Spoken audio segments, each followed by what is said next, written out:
Ladies and gentlemen, the President of the Republic of the Philippines, His Excellency Ferdinand R. Marcos Jr.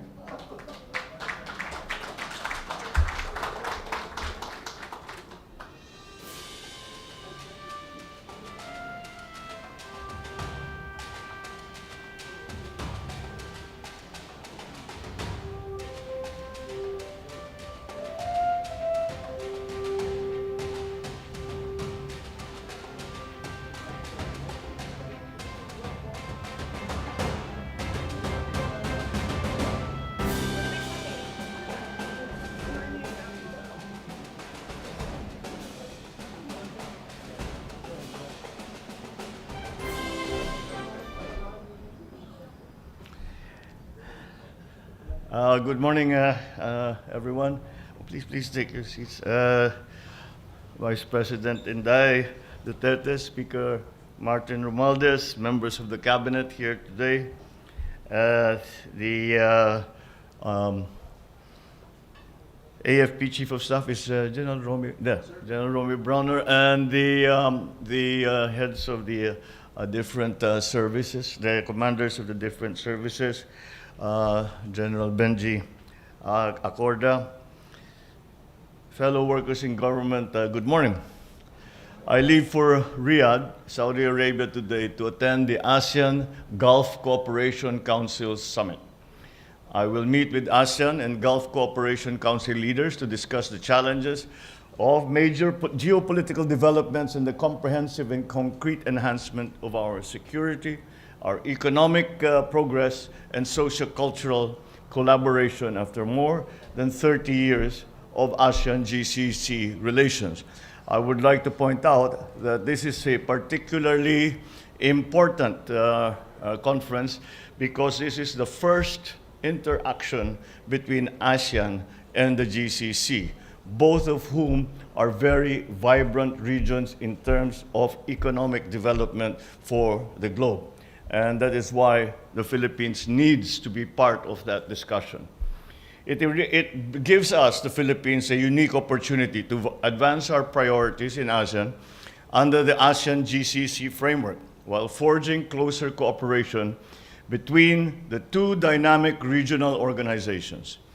This summit will serve as an important platform for the Philippines to highlight the need for cooperation in energy and food security, logistics, supply chains, digital information, the free flow of goods, people, and services, as well as the enhancement and protection of the rights, of course, of our overseas workers.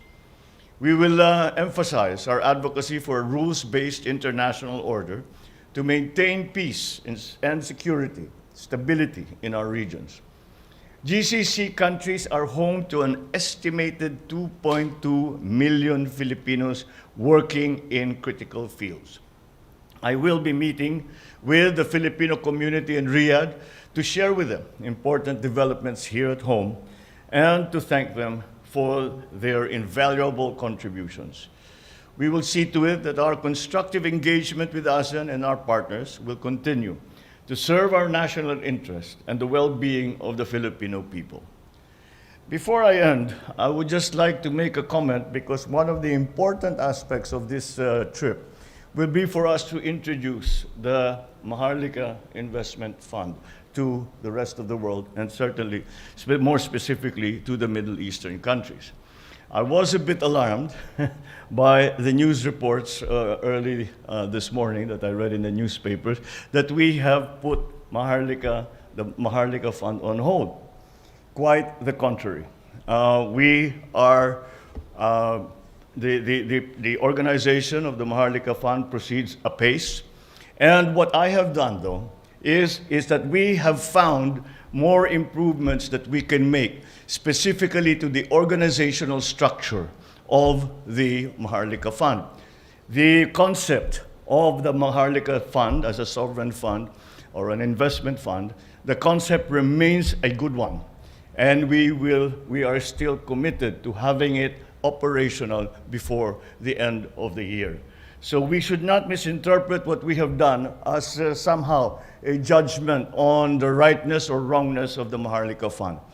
On the contrary, we are just finding ways to make it as close to perfect and ideal as possible.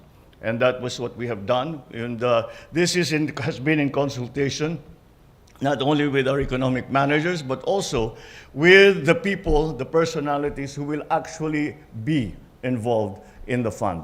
And that's why their inputs have been very important, and that is why we are going to now utilize them to make it a better organization.